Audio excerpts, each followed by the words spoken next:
Oh no. Quatre. Trois. Deux. Un. Yay! Oh, hey. Oui. It was Louis. Louis. Bien. Okay. Bien.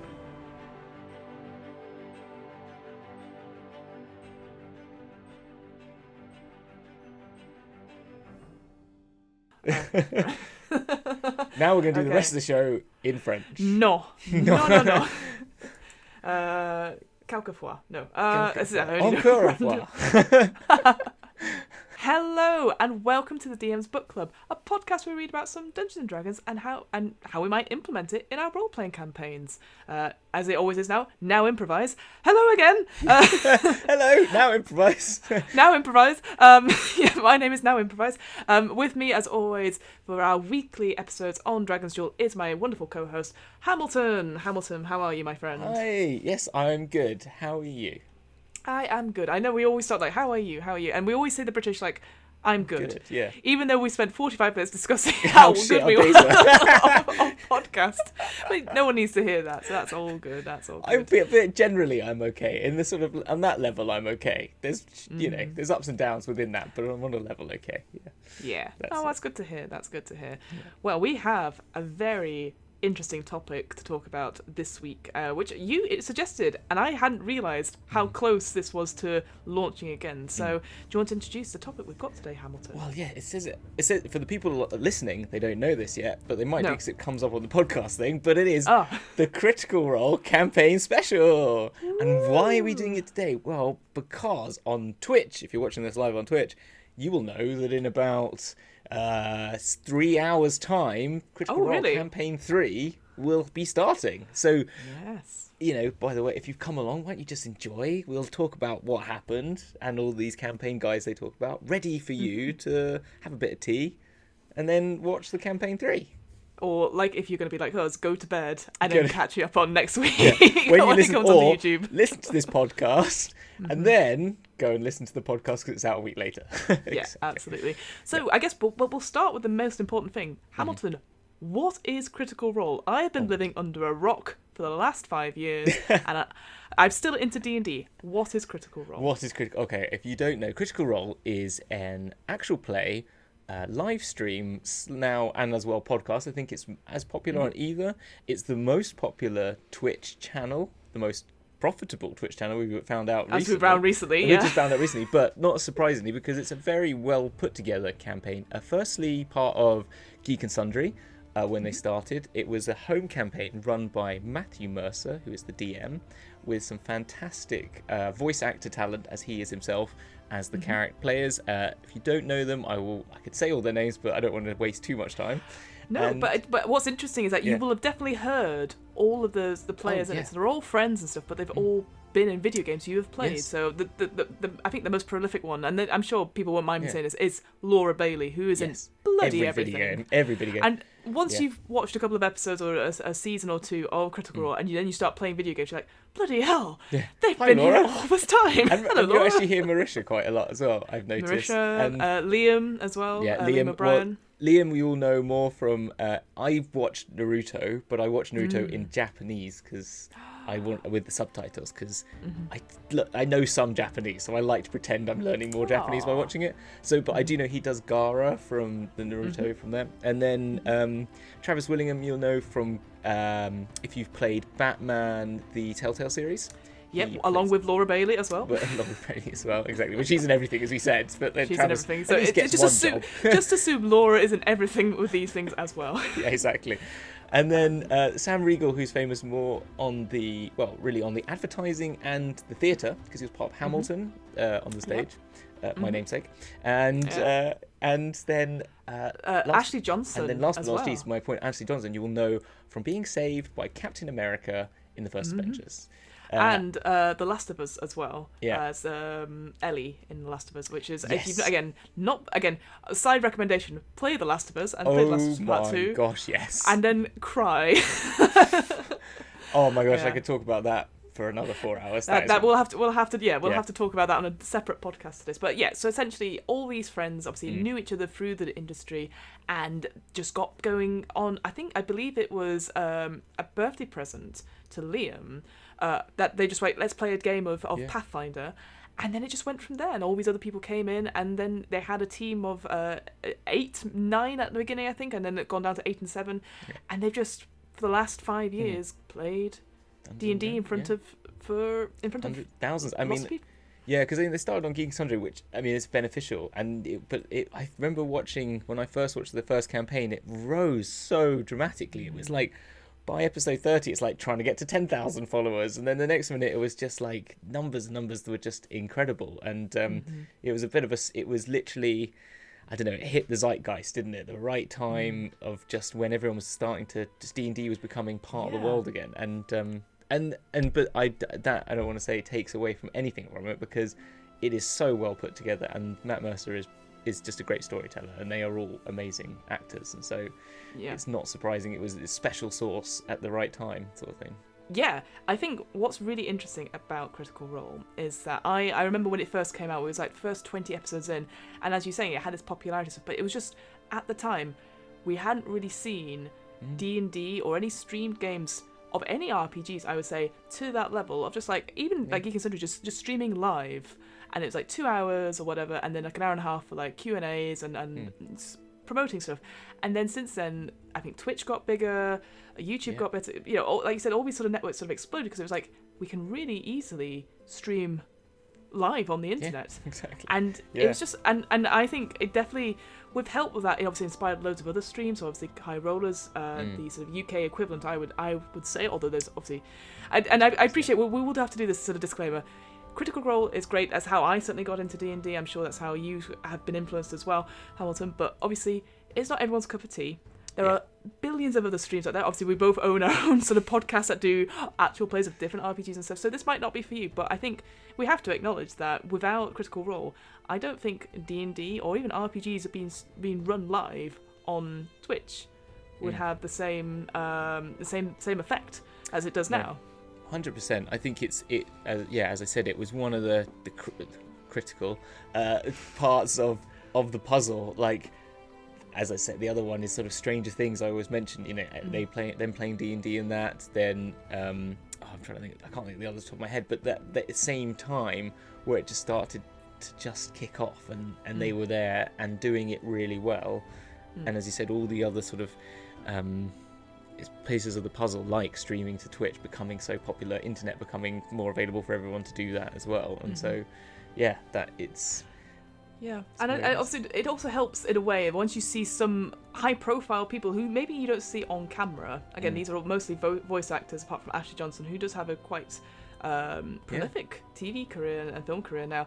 Then they're like, hey, we're going to invite our friends on who also enjoy D&D. And then you suddenly hear stuff like Vin Diesel is massively into D&D. Yes. And you're like, Vin Diesel? Yes, exactly. And you hear like bands who go on tour and then they have their own D&D sessions after the show and stuff like that. And you're thinking, it's that sort of turning point where D&D became cool again. And again, quotation marks there. But it's like, these famous people are very happily saying, oh yeah, I like playing a wizard in my off time.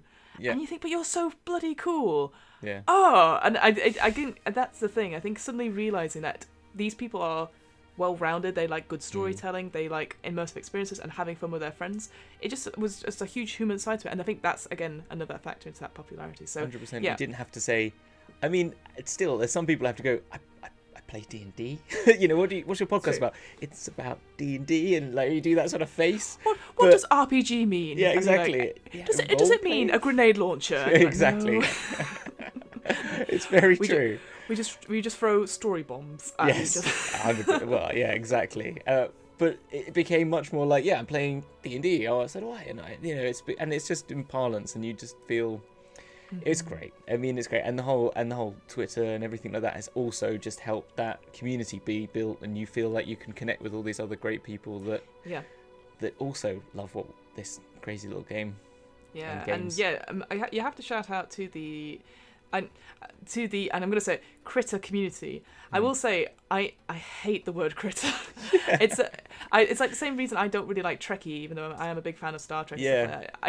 There's something about it. I'm just like, it feels very demeaning and debasing to me, but some people really embrace it. So again, it's each to their own fun. But the critter community is very loving, and I must say the artwork that people put out there is incredible. And I know when that campaign 2 was sort of wrapping up, I had to because I wasn't caught up to date, I had to put spoiler tags on all my Twitter feeds, because obviously these beautiful art will come up and it'd be spoilers for this episode, and you're like, it's beautiful, but damn you, story. Yes, exactly. I know. You just I got it. Yeah, you just had. Well, that was the problem being a podcast person. I mean, I did watch the last one a bit as a bit live, but then it was too late, and then in the night, 'cause it went on for hours. But that week afterwards, I was like, just don't look at anything. Just can't look at the internet. It's just because it's all there. But yeah, and that's the other thing to note as well, just before we move on, is that Critical Role, again, because it's a storytelling thing, it is weekly. There are 4 to 5 hour episodes. I think one of the previous episodes in the second series was nearly 7.5 hours long because they pre-recorded it. I think the other thing is to say, obviously, if you love a show and you want to catch up and stuff like that, then that's your whole life. But I did go on to emphasize there are so many other shows out there, and I've got a few recommendations after we finish this thing. But I think the interesting about Critical Role is that having been there since from the beginning, not at all, but having watched quite along the way, that's been very helpful. But I can imagine you're coming up to season 3 now. Maybe I should watch season 1 and 2. There's over 200 episodes, and most of them are 4 to 5 hours long, and certainly the early ones aren't as good quality or high quality, because it's obviously back in the days when they were just sorting out streaming. Don't panic. Is the answer. I mean, obviously there's Wikipedia guides. They've recaps done really good as well. Recaps, and with Danny Carr.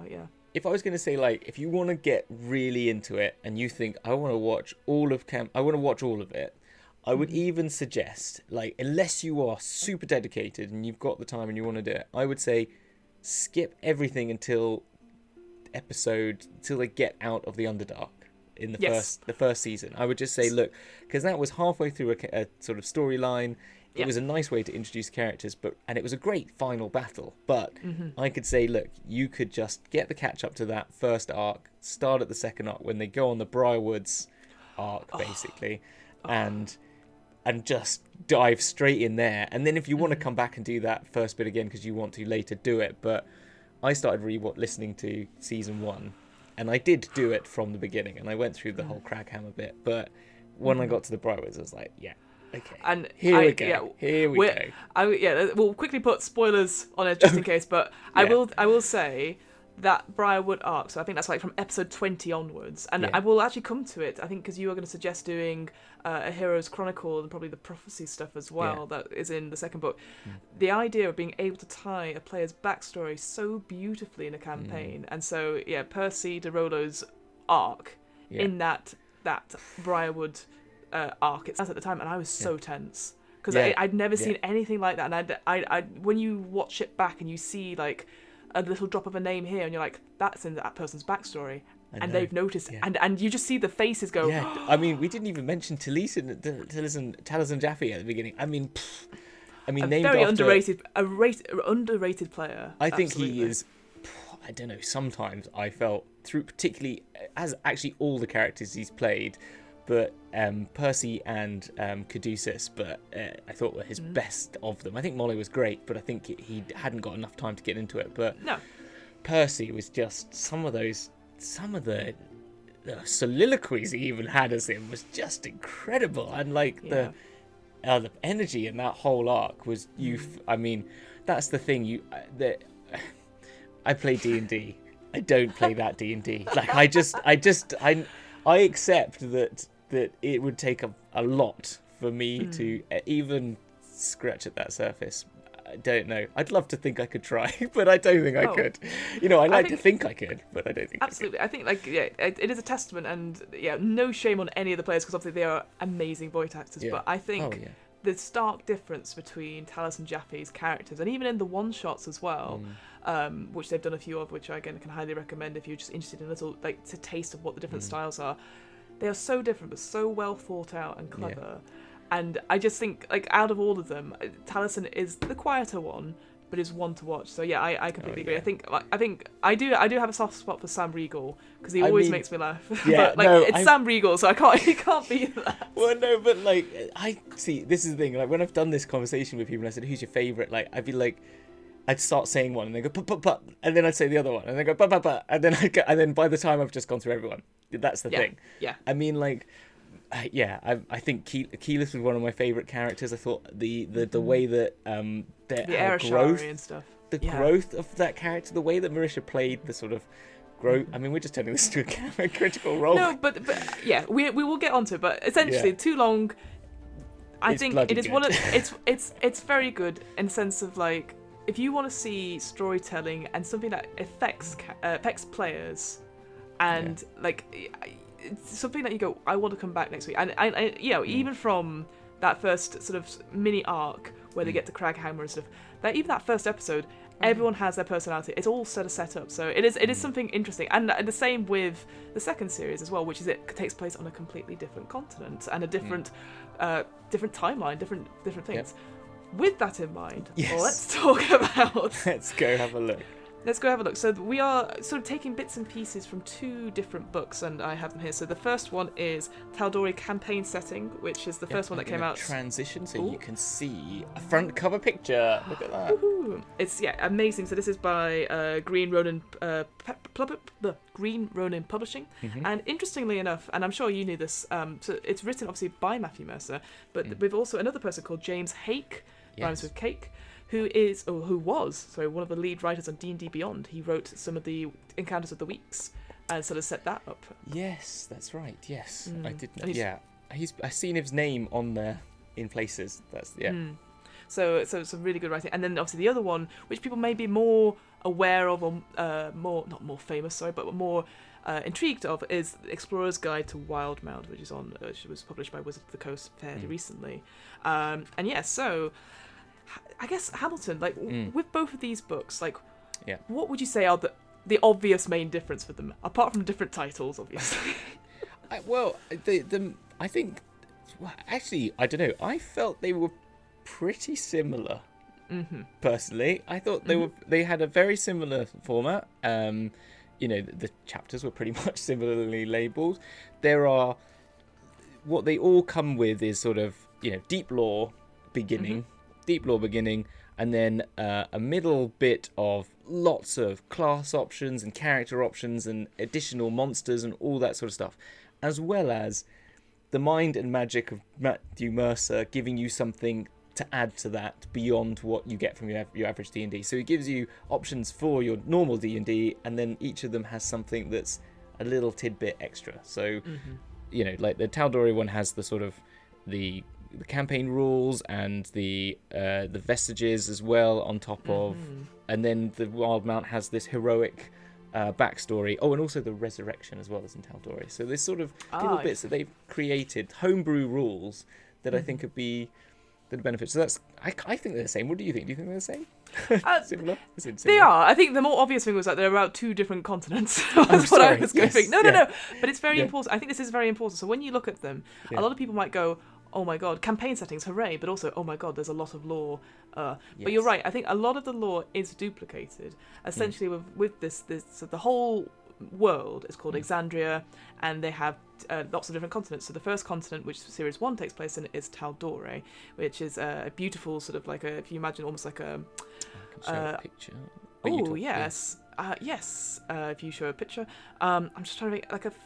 What's the... because we were doing French before counting in. The fleur de lis. Fleur de lis. It's a little bit like the fleur de lis. It is like a fleur de lis. I think it's right at the back, isn't it? It's going to be right at the back. And annoyingly, I think it's going to be right at the back. Get to it. I will say the physical copies come with amazing maps, and I'm always a big fan of maps. At some point, I'm going to take it out. There you go. Yeah, so it's sort of spread out a little bit. And for me, again...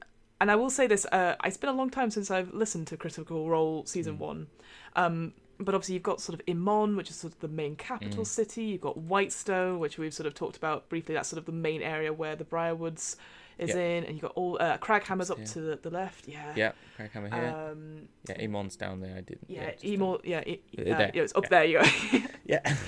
And all of this stuff, it's again, they talk the way they travel across and all that sort of thing, so it's all very different. So this is all sort of one continent it takes place in, whereas in Explorer's Guide to Wildemount. I'll help you there. Wow! Look, this is a separate continent, and you can see on this map as well. That is the edge on the left-hand side. That is the edge of Taldori. So Taldori is off to the left, and it pretty much Wildemount touches, because right. they even talk in campaign 1. There's the whole arc of the Briarwood starts with them talking about building a bridge between the two. Yeah, just a little bit of lore dump. Yeah, and I think they've it's been sundered. Like, it was being completed and was sundered, which reminds me of like there's a train line in Fife in Scotland where similar sort of thing. Yeah. Anyway, so what's different about Wildemount, which I think, again, I say this, I kind of lost this a little bit in season 2, I will say, but the main sort of themes about Wildemount is that war is happening. There's two sort of empires, the Dwendalian Empire and the Kryn Dynasty, almost sort of together, and it's been almost like a Cold War for ages, and each of them had their own ideals and stuff, and then now when the book has come out, it's full-blown war. And what I found really interesting, maybe compared to the Taldori campaign, is like, okay, this is definitely a big theme of Wildemount. There are guards, there are skirmishes and stuff like that. How much of this do you want in your campaign? Do you want war to be a big thing, so it's right at the front? Is it something in the background, or not at all?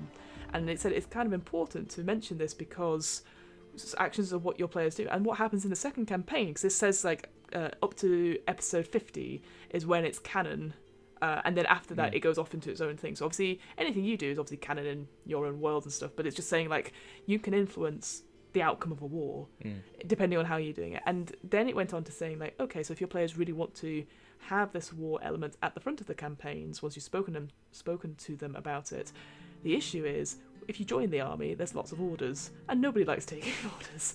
So it talked about definitely not player characters. No, exactly. But it talked about how do you make it so that war is a part of it, and it's interesting to the players, and you're not being bossed around and you're not being railroaded and stuff. And it gave the really cool example of being in a siege if you're under attack. So in my head I was thinking like Helm's Deep, you have to survive, and I was sort of talking to you about it. This idea is that instead of having just a huge battle of loads of things happening, it is like encounter after encounter, almost like a dungeon crawl. So you are here, people are streaming in from a broken wall on the right, but you can also see the big boss leader of this particular wave is going off towards where the people are hiding in the cellars. Which one do you deal with? And then using that to sort of break it down completely so that they feel like they're in the moment, but they're not being overwhelmed by giant forces per se, and just take it like that. And I thought that was a really cool idea of dealing with war and dealing with battles like that.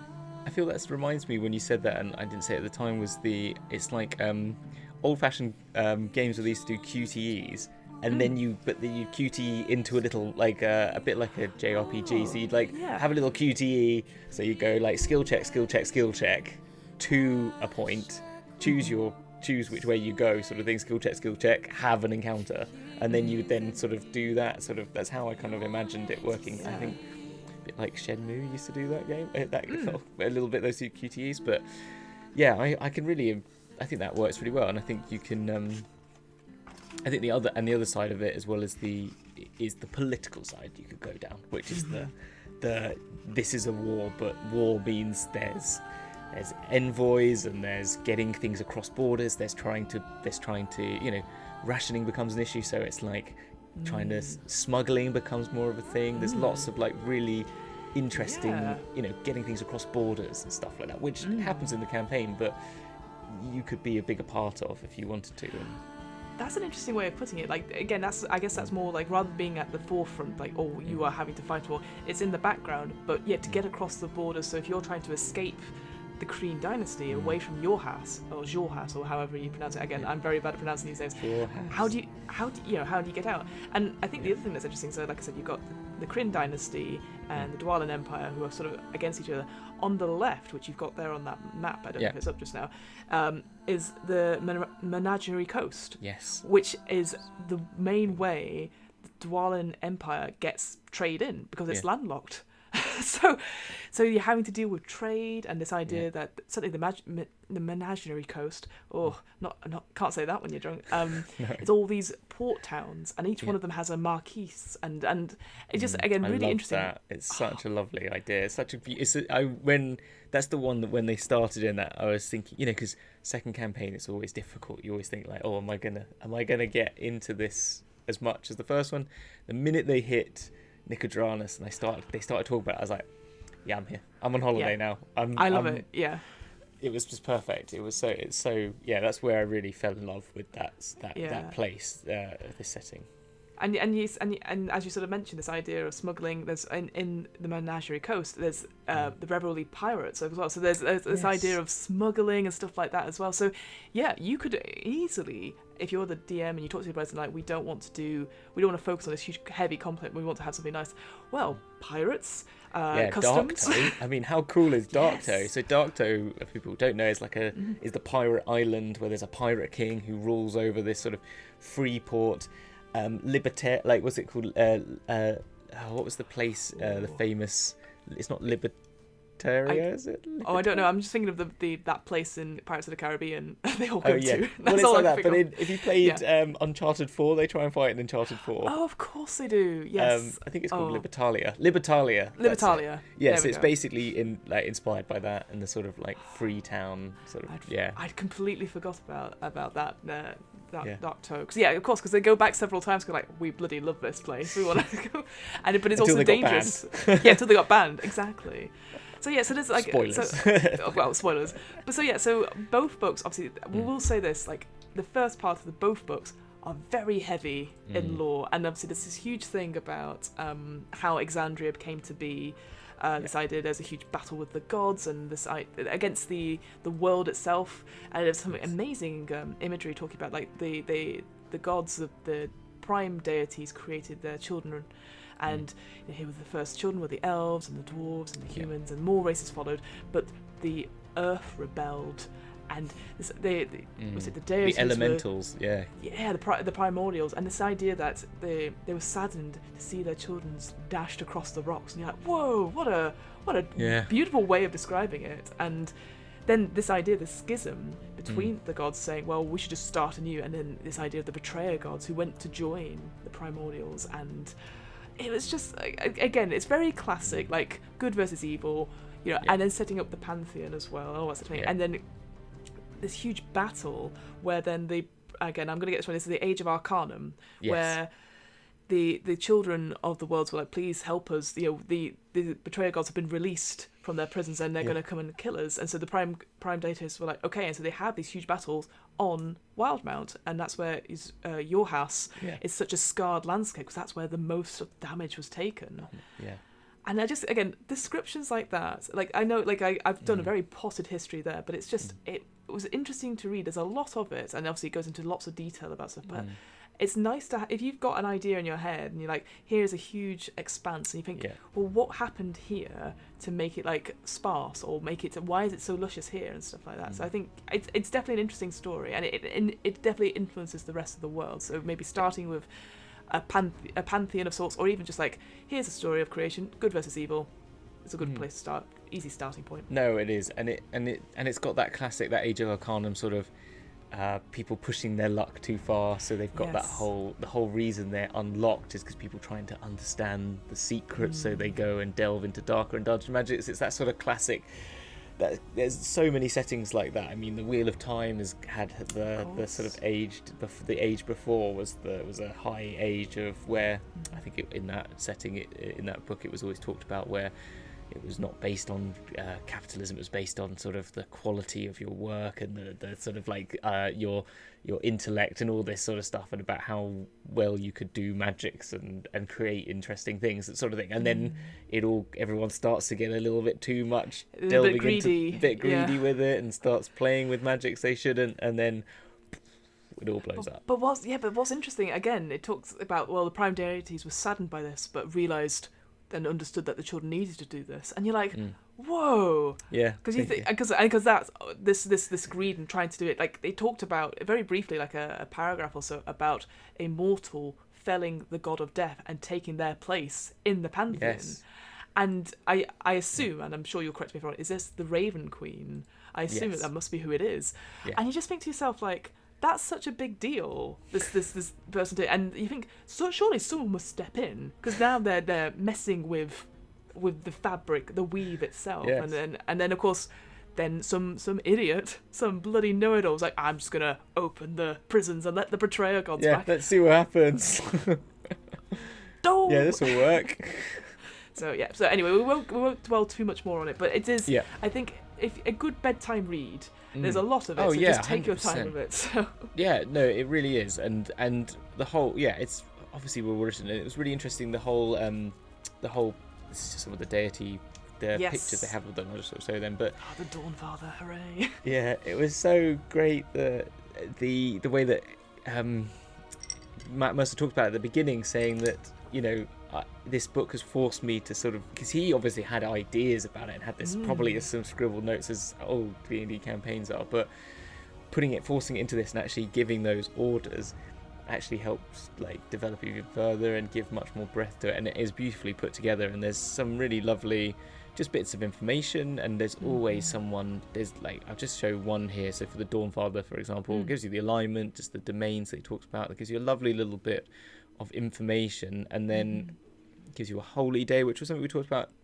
I liked from the next week we talk about on the Ghost Walk campaign. Whoops. Yeah, just spoiler for next week. Ghost Walk. And then some little commandments of it, and it's just a nice little. Here's a paragraph, and if someone isn't going to be running this campaign but wants to be running any campaign and is just looking for inspiration for a deity and how to write a deity, these are really good. It's not a lot of work. It's just, here's a really simple way to just get that across, and it's very well put together. So you know what? I'd completely forgotten about the calendar and time, because I did make a note of that. 11 months? Come on, Matt. What are you playing at? I know. I was like, what are you doing? What's that about? That's just trying to be different, right? I mean, I know. But what I did quite like, certainly in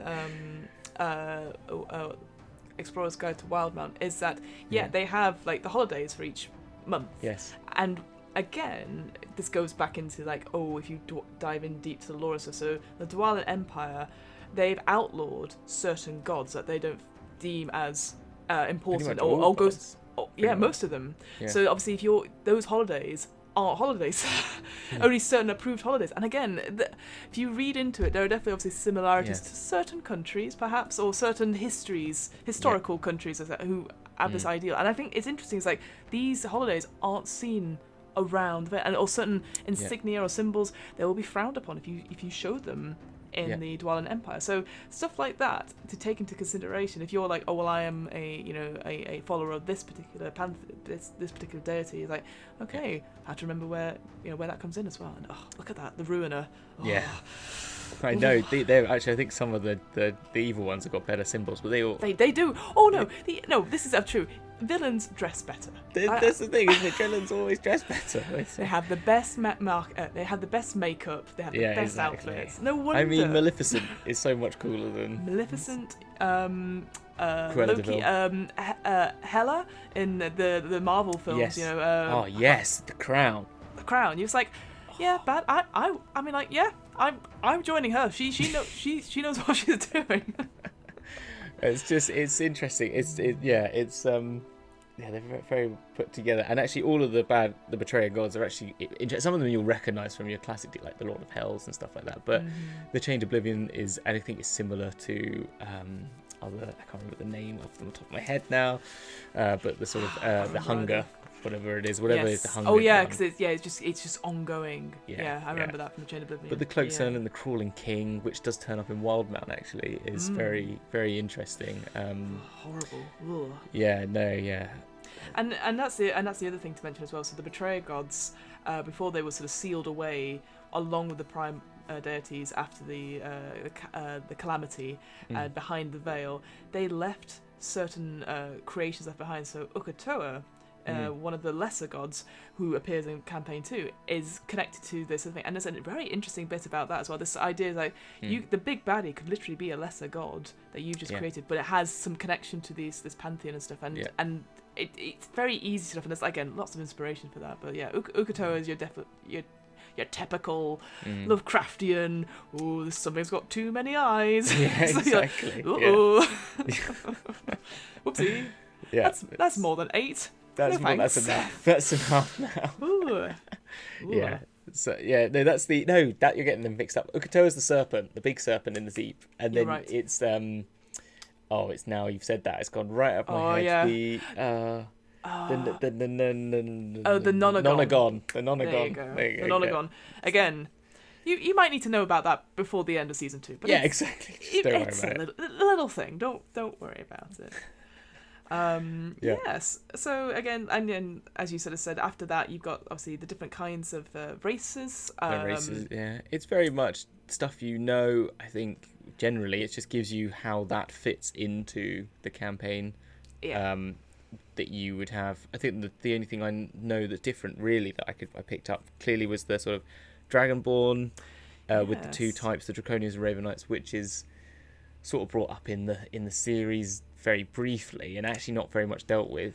No, and again, I obviously I don't want to go into too much sort of that because I know obviously that particular person left. Exactly, so that's probably why. So everyone knows that. If they want to find that story out, they can find out. Yeah, you can find that from because that's not our place to say. But I will say, I do hope we do have more Dragonborn. I think my wish for season 3, and I'm sure we'll come into like predictions and stuff in a bit. But I do hope there's more Dragonborn, and I hope there's more dwarves actually. Yes, because there's not been a main cast dwarf for. We've had obviously halflings, we've had gnomes. There was in the Exandria Unlimited, which was played by Matthew Mercer, because obviously he's like, I want a bloody dwarf. I want a bloody dwarf in this thing. But yes, I think that's right. And neither there's been gnomes and there's been halflings, and there's humans, half orcs, tieflings, half elves. There's been no full elves. No, because Keyleth was a half elf. Yes. Yeah, and then the twins were both half elves as well. So it'd be interesting to see if they. Oh, I've just dropped my phone. I'm back. It'd be interesting to see if they do pick up a new race, and even they played a goblin in season 2. So maybe even another classically considered evil race would be interesting to bring into it. I think. Yeah. And they had. I'm going to say this wrong now. Tieflings. No, but I was going to say Genasi? Genasi, they haven't had a Genasi. But was it not in Exandria Unlimited? Oh, yes, sorry. Yes, they did. So we should also explain what Exandria Unlimited is. So obviously we've had the 2 campaigns, and then very recently, as sort of a bridge over for season 3, they had a mini-series run by a very, very capable DM called Abrea, and I can't pronounce her last name, but Abrea, who's been on everything.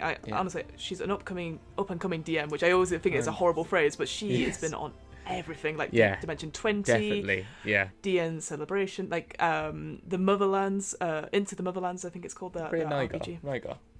Yeah, there you go. Yeah. And so I highly I've again catching up with it recently, listening to it, like she is so capable, and she deals with some things that are thrown at her. She's like, okay, go on then. Like, and I really liked her style. I think. And what I thought was really good is she's clearly got the same prowess as Matt Mercer at having a considered story, but also that ability, as you said, just to go. And she laughs like after 10 minutes off the first episode, they're already going the wrong way, which is great, but that's what you've got to do in D&D. But she plays with it so well, and I'm more pleased. Yeah, I have more. Yeah, and I actually, if you watch that first episode as well, you can tell how all of them are excited but very nervous, and you can tell how nervous she is. And it's very weird, isn't it? You just don't think they would be, and you're like, I guess it's maybe, and we are going off topic now. I think when you're running a one-shot or anything for the first time in front of friends rather than the audience, you're very nervous. So like Ashley Johnson recently did her own one-shot, which is all sci-fi themed. She was very nervous. I know she's, again, maybe a little bit more on the anxious side as a player, but I was like, oh, Ashley, you're doing really well. I was really like, oh no, you're doing great. I haven't seen that one yet. I'd recommend it. It's really good. It's a mixture of Mothership and Alien mechanics put together. Perfect. So, I love it. Okay. Yeah, but they don't say that. I had to look that up because I was like, this doesn't sound like D&D. So anyway, cool. by the side. But watching Exandria Unlimited as well. Again, just a bit more story and having another GM or DM go into it and do their own interpretation of stuff has been really exciting, and I hope they do more of that. That's what I mean. I'd like to see more Abrea, and I'd like to see more. I'd like to see more just of that kind of happening, because, well, talking about going back to the campaign guide, there is a lot of lore here. There's a lot of great things. I think there's, as we said, that I mean, we could skip through the factions. There's very interesting factions, and I think that but I think and they have lots of awesome. Whitestone. Yeah, I know Whitestone. I know. Yeah, it means so much. Sundry. Hey, what's up? Dude? Hey, Sundry. Again, makes no sense to anyone who's not watched it. So apologies, everyone. But yes, hey, Sundry. And who's on the Council of Taldori is another inside joke. But I think they're all worth reading about, and that you can take them and add them to your campaign. But the thing that's really great and there's the thing, but is.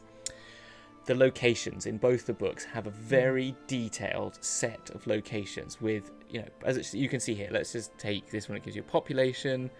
It gives you, this is a very small one, place, but it gives you a little bit of information as well as an adventure to run. Every single one's got an adventure or two, Yeah, and so if you're just running any campaign, because there's such a wealth in both of them, types of location, mixtures of peoples and climate and government and all of those and reasons for being. There's the one that's like the one I was reading, I've forgotten the name of it now, which is the old mining town which got turned into a casino because it had so the whole story of it is there was veins of gold, there was a gold rush, it became very wealthy, and then they ran out and they were digging, trying to get more, and until it just fell apart. Then someone came along and said, let's build a casino here, and then now it's this sort of whole new structure based around sort of Las Vegas on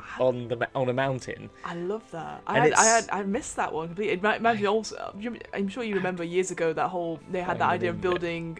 They were going to build the super casino in Blackpool, and then it never went through. I remember that day because we were going to build one in Bath as well. Were they? Yeah, they were. They were going to do them all over the shop. It was their big money making scheme, wasn't it? So of course it was. It was funny because we thought it was all going to go to Manchester, and then like no, Blackpool because they need jobs, and then it never happened because obviously they're like, gambling's probably not good. Oh dear. But I love that. It's a cool concept. Yeah. So and again in Explorer's Guide to Wildemount, I will get that name right correctly. There's 4 adventures in it as well, and actually, I believe, I don't know if it's still free on D&D Beyond. The Frozen Sick was free during the pandemic, so if you wanted to have a taste of it, and you didn't want to fork out for 2 different books, which do have the same materials, I will say. Obviously, Explorer's Guide has a bit more, obviously, about that particular place as Taldori has it about Taldori, but the Frozen Sick was free to just play during the pandemic, and obviously they're like, hey, everyone get into D&D, so have a look. I'm sure it's still free somewhere, but yeah, there's another 3 available in Wildemount as well that you can check out. Yeah, I found it. It's Kimal. It's this one here. Oh, Kimal, yeah. The glitzy, gilded, grimy. I think they did go there at one point, didn't they? In season 1? I don't remember them going there. They might have done, but I don't. It's been so long since I've done it. But how cool is that? Yeah. Kymel. They did go to Kymel. It was very near the end, and it was near in the Chroma Conclave bit. So I don't think you really got a full weight of it. But yes. And this is the thing as well with all the Critical Role stuff, and there's definitely bits in the Wildemount stuff as well. There's they didn't go to certain big parts of it which have huge sections in this, and you could just read through it and go, that's cool, I wish they'd gone there. Well, they might do a special series on it, who knows? Exactly. Yeah. I guess before we move on to the backgrounds and the Heroic Chronicle, I just want to quickly talk about what's coming up in season 3. Yes. It's not, so Exandria is not these 2 continents, as I discovered today. No, you should, and exactly. They do go to 2 others in the actual first season as well. I completely missed that. So again, it's been so long, but there are officially, certainly in the Wildemount ones, there's 5 different places. So obviously we've got Taldori, we've got Wildemount, and then we've got Marquette, which has been confirmed for season 3, and then they've got the other 2 who I'm going to pronounce the names wrong, but Isilray. Assyria.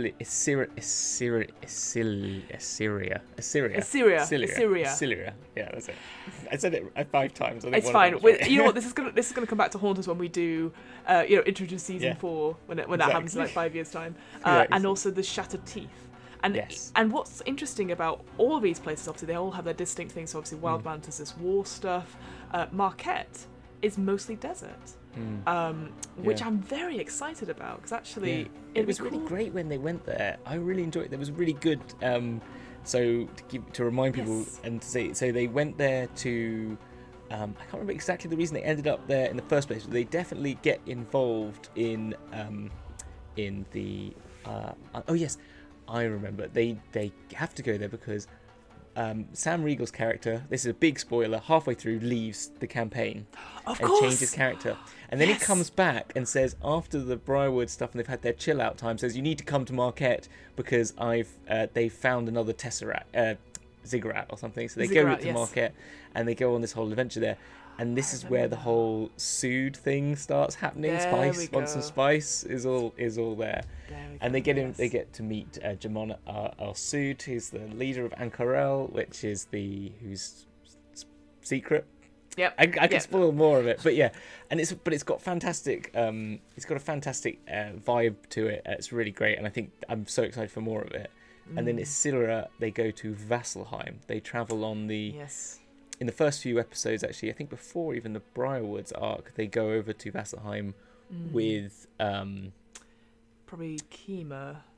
Yeah, they go over Kima with the thing they've gained from... which they got from the first round, the Mind Players. And that's where you have Felicia Day and... Will Wheaton's character, Will Wheaton's characters turn up. When they had... Oh, that's because then they split the party. Yes, I remember. So that whole arc is there, yeah. How interesting. Again, as you can tell, it's been years since I've listened to season 1. And Vasselheim is where some of the best shopping happens. That's where I think where they meet... I think that's where they meet the gunpowder Victor. The gunpowder, of course. Hello! Hello! What? What? Yeah, he's got one less finger every time they turn up. Again, if you take anything away from this thing, type in Matt Mercer, Victor, and then you just see Critical Role. Search for Critical Role animated.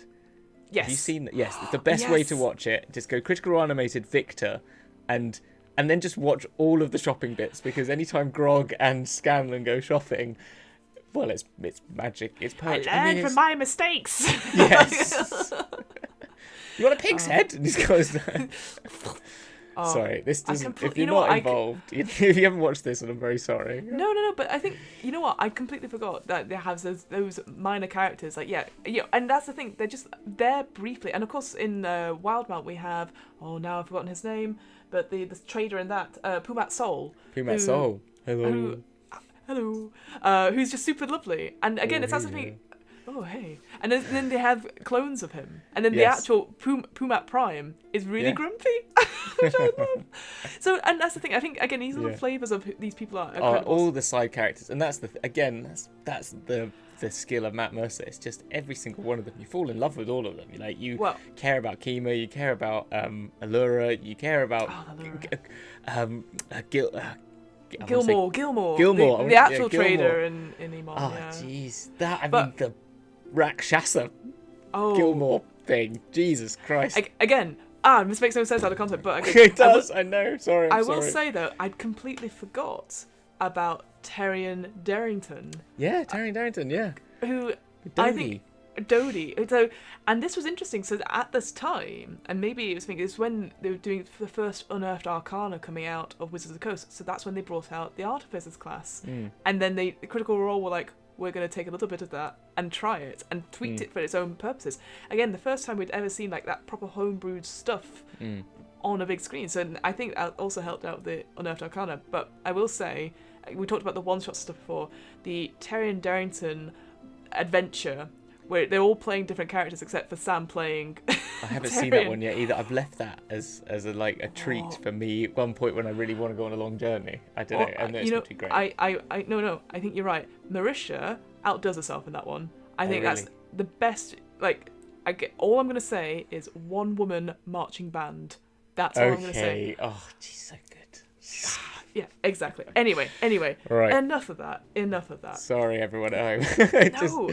Well, it just shows, I think, it's something like this. Obviously, we both have listened to it and stuff like that, but I'm sure other people out there have got their other streams that are like, well, you need to listen to this. And you know what?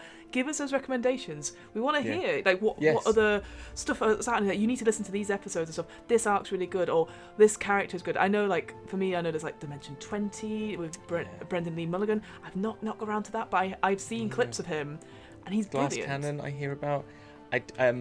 The other one is the Brothers. The Ethicee is called now, but I forgot what it's called. The Adventure Zone. Yes. Adventure Zone. I've listened to like 5 episodes of that, but it's the quality at the beginning is quite hard to get into, and it's like it's just and time. But it's like there's some really great. I mean, if you've got some people that you think that are maybe not the big, because everyone knows those big names. If you've got some, and like the High Rollers. I mean, I recommend High Rollers to anyone as well. I could do a whole. Where's the campaign book for High Rollers, by the way? I hope it's coming out. He has technically. Mark Humes has been writing on stuff, but who knows? Who knows what they're up to? Come on. I will say. I will say. Adventure Zone's very interesting.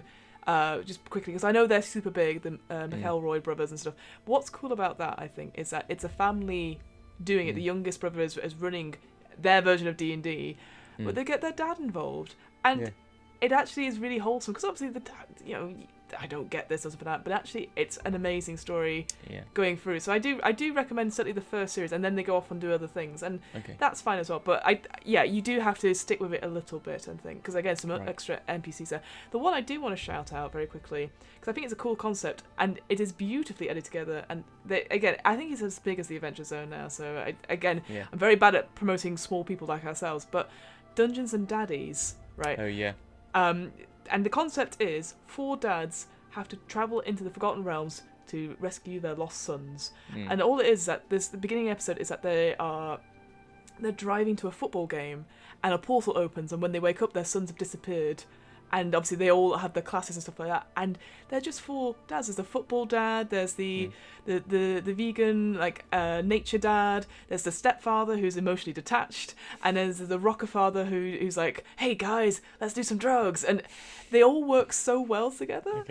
It's honestly, and I've only heard great things about it. I really have. It's beautifully done, and I will say again, I appreciate it's always shut out, but the person that's playing Ron, the stepfather, is played by a lady called Beth May, who's brilliant. Like I think she's like, I don't get D&D, but she just plays this character, and then she goes. And then recently they're coming to the end of it, and she said, I actually opened a book recently, and I discovered all these things I could do. But that's, again, D&D is your own sort of thing. But she got into D&D because she just started really enjoying the story, and I was like, I guess I'm a rogue. Really great. I guess I could do sneak attack damage. I guess Oh well, I mean, but that's the thing about it. It doesn't. I mean, we talked about combat slightly off air, didn't we? And it's just like D&D at the end of the day. And we've talked, and actually, it's come up in all of our chats about, do you have to play D&D with all the things you've got? It's really just it's the big one, and therefore it captures more people. But what it does, and why it doesn't matter in some respects, is because this is what all RPGs do. It just gives you a reason to be there. Doesn't it? That's all it is. A vehicle to have fun with other people. Yeah. It is like a guy is like, come over and play this new board game with me. It really is almost like, hey, I wish to spend quality time with you. Can we organise this? Yeah, exactly. Yeah. I mean, I've had just as much fun just playing board games and making up crap about the board game whilst you're playing it, getting into your complete battles, like in Scythe. I don't know, it's not the best board game in the world, but it's a fun board game. And I've got really deep into no, I'm attacking you now. You're dead because you're dead to me, and that creates just great tension even in that. But once you allow yourselves just to act it out, what more do you want? Well, honestly, we've talked about this off air, but at some point we'll have to do a live episode where we just talk not the rubbish about D&D, but the little niggles and stuff like that, but just in general, like what we enjoy about what we enjoy about what we get out of it, and probably some recommendations for the RPGs as well. But that's all by the by, I think. Yeah.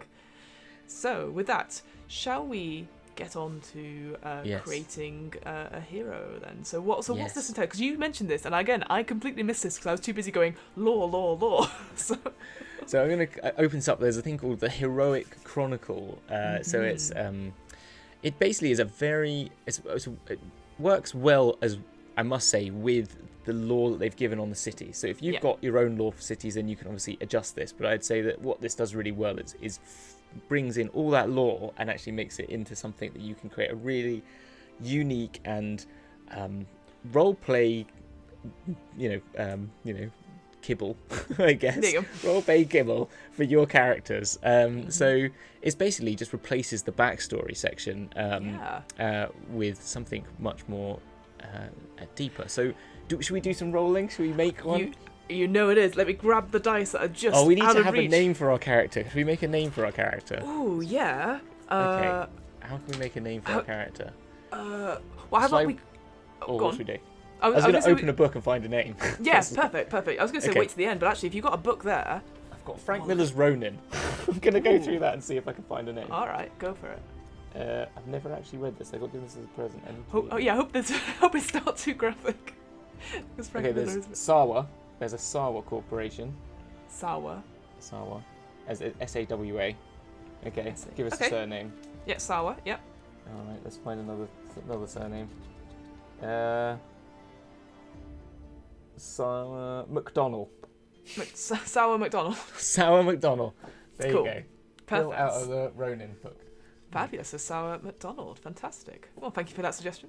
All right, so what do we need? It's D100. We need a few things, I think, as we go through. But first off, D100. Why don't you roll first then? Right, why don't you roll one of the 10s and I'll roll the other 10? Oh, okay, sure. Hang on, I'm just going to... Foley? Bit of Foley for everyone at home. I say that every time I get dice out. If anyone watches me on on Twitch, I will, every time I get my dice out, that's a nice bit of Foley for you at home. Because as if someone wants to record this and use it for their own shows. Oh, absolutely. Yeah. All right, so I'm doing the 10s then. Yeah? You do the 10s, I'll do the 100s then. Okay, cool. Right. All right. Oh, no, units. I do the units, that's what I mean. Sorry. Don't worry. I think that's why I was double checking. Okay, so cool. The 10s is 9, so 90. 95. 95. So this is the homelands. Homelands. So we're in Zorhas in Eastern Wyandir. So that is the Kryn Dynasty or the Zarith Critril. Now I think the Kryn Dynasty, the Zarith Critril is the sort of wastes, or we can have the Kryn Dynasty. Should we flip a coin for that? Yeah, definitely. So that's interesting. So so like Kryn Dynasty over the Zorhas, there's sort of a drow hierarchy that comes over with the Bright Queen and has a very interesting history as well. Yeah, I quite like that. Okay, so we'll flip one, which would be Kryn Dynasty. So we're in the Kryn Dynasty. So Osawa McDonald is from the Kryn Dynasty. Okay. Right, and then on to background. So what have we got here then? We've got the Player's Handbook backgrounds, basically. I think there's a few from others, so they've got... So they're slightly adapted, I think. It's just like, so it's Explorer's Guide to Wildemount, as I was like trying to work out which book it was. But so some of them are like, oh, this is what this is in this one. So that's what it is. So do you want to give us a D20 then for our background? Oh, of course I can. Are you ready for this bit of Foley? Yeah. A 15. 15. A sailor. Oh, yeah. Okay. Yes. Yeah, we're a Zorhas sailor. I love it already. Good. Yes. I'm in it. Opposite side of the sea. Okay. So what's next then? All right. We need social status relationship. So this is basically your background term is your place in the world. In the strict hierarchy of the Dwendalian Empire, a family with poor social status is worth less than the soil they till, while a family with great renown enjoys all the privileges of high society. So it's kind of saying that's the differences in different ones. But each nation views people's backgrounds according to its cultural values. Based on your character's background, think about your social status within the context of the details of your homeland presented below. Then use the social status relationships table to determine how many allies and rivals you'll roll for later on in this section. So I think it's like we've got our social status, which so we are sailor, aren't we? Sailor, and then we've got if you're in the Kryn Dynasty, you have one ally. One ally. Ooh, excellent. Ally. That makes sense. Okay. You kind of need all the friends you get in the Kryn Dynasty. It's very true. So, yes, I think that, and then in Eastern Wyandir, sort of, it talks a bit about each like how the relationship status works. I think, according with us, a person's background is less in the Kryn. A person's background is less important than the experiences they've accumulated, particularly for those who have begun walking the sacred path known as consecration. Nonetheless, even though the most enlightened society can't help but look down upon its lower citizens and sneer at its haughty elite. Once all beings are beloved by the Luxon, perhaps these ills of society will be purged once and for all. So the Luxon is that special magical device they have, which allows them to live forever, basically. Yes. Which we haven't talked about, have we, on this? No. We'll quickly talk about it. So so you'll see obviously the big picture of it on the book. Yes. It's sort of this dodecahedron, which again plays a quite important part in the second series as well. And this idea that it's a Luxon beacon, and these sort of artifacts are found and. Apparently, and I didn't realise this, so more for me is that if somebody who's attuned to it dies within 100 miles of it, they are sort of reincarnated in a new body, but that soul is sort of kept there. And this whole Kryn Dynasty is based on this sort of thing, where the souls sort of join, and you can relive your life several times and go through this consecution. I'm never going to say that right. Process. Consecution, yeah. But. And it's in my head, it's how, like elves live forever, but they just regain all these memories. Oh, it's a bit like, there's a place in there's something in Star Trek Discovery that's just done that as well. And now I can't remember. Oh, is there? Oh, I haven't seen the latest series. Oh, I can't remember off the top of my head. But there's somebody who regains the memories of all their past lives and stuff like that. Or people that have lived the soul. It's a very Star Trek thing, isn't it? It is. But what's interesting about it, which sort of is mentioned later, and spoilers in case that comes up, obviously. At some point you might be affected by like rejecting this idea or just been living so many lives that you can't tell what is what anymore, and so you go mad. And the Bright Queen, who is the leader of the Kryn Dynasty, has started showing signs of this, so the whole council has been very protective of her because obviously she is the leader, and they're in this big war against King Bertrand, who is of the Dwendalian Empire. Can't show any weakness, so it's a very interesting thing is that idea of like your political leader, your the sort of your figurehead is falling ill. What do you do? How do you replace them? Which again, if you look at the certain current climates recently in political things, if you see stuff like I'm going to say like Germany, for example, there was a whole thing last year or the year before, I don't know if you remember Angela Merkel, who was taken ill a few times. She like couldn't stop shaking and stuff, and there was always questions about like, can she continue if she's still in office and stuff. And obviously she's now been voted out, or as someone else is taking over from her position.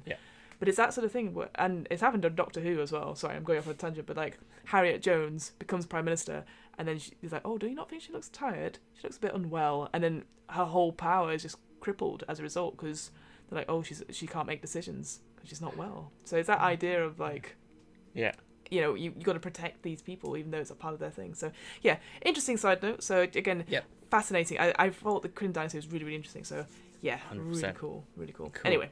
All right, we need a settlement then in the Kryn Dynasty.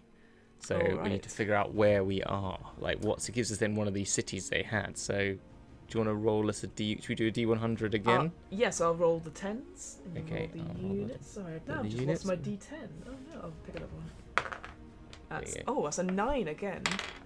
And a 0, so 90. Rothold, which they do go to. Mm-hmm. Can I open that? It doesn't just like. I thought it'd be really. Oh, that's the one thing about D&D Beyond is you go, it's lit up. Can I click on it? Sometimes it does, and then sometimes it doesn't. We could. Not this one. Let's have a quick look. Go for it. I'm gonna see if I can open it really quickly. Give me. There you go. Hey. Population 88,000.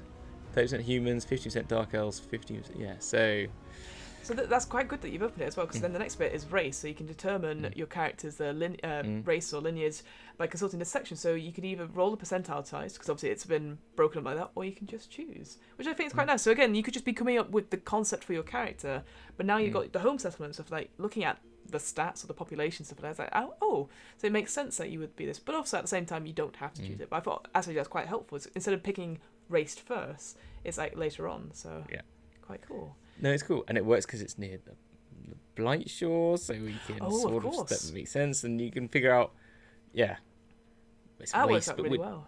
Yeah, so maybe it works well. It's got a dockside, so that kind of works. We're a sailor in the Blight Shore, so that kind of. Do we want to work out the race then? So do you want to roll for it? So if you go back to your tab, the Rothole tab. Oh yes. Because you had it there. Yes, here. It's okay. Sorry. Yes, I'm sorry. Yeah, we are. Right, okay. Then we can. You're doing a lot of the heavy lifting. I'm just there going, do this. So what do you want to just roll for the main ones that are there? So yes, I think so. Not the other races. Okay, so we've got 1, 2, 3, 4, 5. 6. But if you look, so it's by percentage. So obviously, if you roll, Okay, so let's do that then. Okay, right, so you roll the. I'll roll the 10s. So the 10s is a 2. 3, 23. So we're 23. a human. Hooray! Okay, human. Sarwald McDonald is a human. So there you go. There we are. Okay, fine, cool. Right, so then we have the family. The size of your hotel plays part of the size of your family. So villages in Wildemount are predominantly rural. So we're a city, aren't we? Yeah, we are a city. So our family size. Let's roll a D100 again. D100 again. Let's see, we've got 3 and 939. So 39. we're in the two numbers of parents. Yeah. We need 2d4. I'm gonna roll a d4 and I'll roll a d4. Yeah, absolutely. 2 on this side. A 4 plus. Whoa. So that's 6 siblings. 6 siblings. So 2 6 parents and 6 siblings. Oh, that already has a really cool. Yeah. Like instantly, like here's the family unit you have. You're like, oh bloody hell!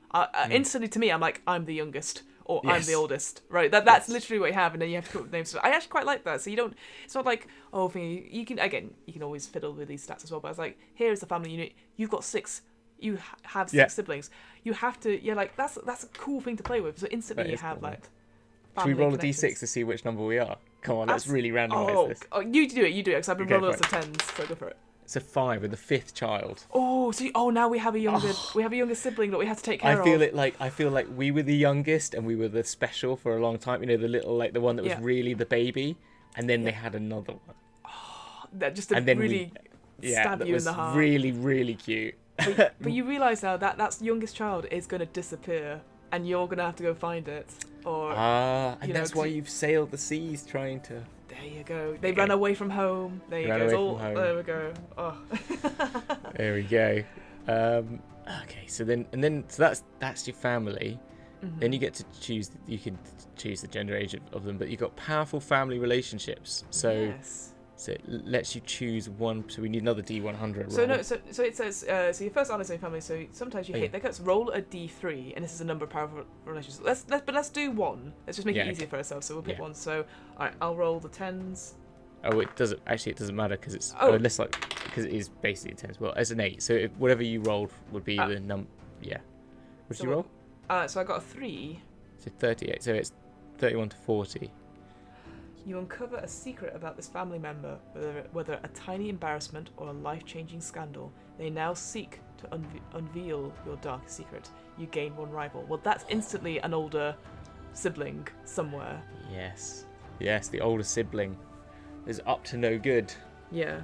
So currently we have 1 ally and 1 rival. When this rival is somewhere in the family, and this ally, I think we can come to that in a second. But already you have these things picking up. I love it. It's just this is the story. This is just story just building together, isn't it? So then, you get the ally relationships then. So this is the other one. So this would be our helpful person. Okay, I've got an 8. 85. So. You and this person were affected by powerful magic, and now you both share a telepathic connection that functions while you are within 1 mile of each other. That's pretty cool. I like that. Hey, maybe that's the young child, the younger one. The younger sibling. Oh, I like that, yeah. All right. The older sibling was dabbling in dangerous magics. We caught them trying to enact some sort of dark ritual. Okay? Yeah. Whilst doing that, we get caught up in the wild magic sprays going on. Suddenly we knock heads and wake up. The older brother's disappeared, run away from home, and we both can speak telepathically. Yeah. You as the sailor set off to find the older brother, to take them to see where they've gone, bring them home, say it's okay, or find out if they're doing bad. Yes. But you have to leave the younger one behind because they're too young. And then later on, guess who's going to get kidnapped? What? No! Yes, the younger one's going to get kidnapped by the older one. You're going to have to come back. You're going to have to save them. The family's going to be in peril. You're going to have to recruit the other 3 to come with you. To be like, we need to save our sibling. My goodness. This is it. Okay. We've done it. We don't need Taldori or Wildemount. We've made our this is it. Good. Coming to you as Critical Role-esque episode campaign 4.9. Yeah, we'll do that. Okay, cool. That's that one. So we need another rival. Right, I was just saying, we don't need another rival, do we? No, so I guess because we've kind of, because obviously we've made the rival from our family members. So I guess if you had more than one rival, I see. then you could do this one. So there's another table for that, which is okay, pretty cool. And then you can give your ally and rivals some identity. So you can give them. Oh, should we make out what their older brothers turned into? 1,000%. Although it's going to be something really like mundane, because I can see it on there. You got bloody cultist and fanatic and stuff. Yeah. But I got an 8 again. Oh, okay. It's going to be either a mage or a noble or an assassin, so it could be good. 6. Noble. Noble. Ooh, interesting. So they've gone off and become pretending to be a noble. Yeah. Absolutely. They are using some sort of enchantment magics. They've like killed the noble. They've put them in the basement and they're pretending and living out their life in secret as this noble. Yeah, absolutely. Yeah, in the city. Oh yeah, using their connections and stuff. In the Kryn Dynasty's not Nicodranus, what's it called? Nordranus? Oh, you're asking the wrong person. I can't remember. Gordranus. Which is always confusing me because there's Nicodranus and then Gordranus. But that's true. So because you can imagine this noble obviously has got influential in the Kryn Dynasty, but maybe he's trying to do some political stuff with like the Cerberus Assembly, because obviously with the magic, with the Dunamancy. Yeah, maybe he's been dabbling in the Dunamancy. That's where it went wrong, and then he's now thinking, gonna take this. That idea, almost like I need more of this. Is that idea of the greed and stuff we were sort of talking about before? This getting bigger and bigger and bigger until maybe, man, can you imagine if they turned into a lich or something at the end and you had to stop those final 4? Oh, wow, we're getting really into this. I love it. Okay, we're doing it. This is it. But with this, so with the noble stuff, you gain 1 fateful moment. So what are fateful moments then? Oh, what are fateful moments? Here we go. So what's that? I mean, name vengeance, seeking retribution. We've made our fateful moment because in a way, but come on, let's do it. Well, you roll the d20 because I rolled the last d20. Okay, fine. Let's roll a d20. Let's make it a good one. Come on. Come on. A 3. A 3. So you got a mysterious stranger gave you a gift that saved your life whilst you were lost in the wilderness. Roll on the ally and rival identity table to determine the identity of the stranger. Then roll on the magic item table to determine the item. If you roll an edible item, you roll again. Ooh, okay. So tell you what, if you roll on the rival and identity one, I'll roll on the magic table. Okay, fine. I'll roll the D100. I'll roll 2, so it's 47. So it's a guard. And I rolled an 18. So that is it's a potion of fibre, so that's a consumable. Let me roll again. Let's see, 60. 60 is a spell scroll. Roll again, because there's a consumable. 13. That's a potion of fibre. Move it around. You know what? I'm just gonna pick one. Just pick one now. If it's not rolling for you on 3. I tell you what. I will pick a drift globe. So this idea of light, so you always see where you're going. So yeah, a drift globe. If I look it up. So a guard found us when we were trying on our search for this, for our evil brother. Evil brother. Yeah. Evil. I'm gonna say evil brother, younger sister. We could always be true. I do like the fact we both went for older brother. Like evil older brother. Confirmed. Like. Yeah, and it could be anything there. But yeah, so we were on the lookout for our evil older brother who's kidnapped stuff, and maybe we got lost in like the grey wildlands. Yes. And then this guard found us, gave us this light, saved our life. Because we wouldn't have been able to see in the dark because we're human. Yes. As well. So here is a little light thing to lead the way. So. Fantastic. Okay, cool. And then favourite food. Yes, so this is the one thing I absolutely love about this is that it's like, okay, so you do all the serious stuff, here's some story stuff, but what is your favourite food? And you're like, but it's so important. It's so important. Okay, go on. Do you want to roll for our favourite food, which is so on the Eastern Wyanders, we need D8. D8, okay, all right. I hope it's good. It's a 2.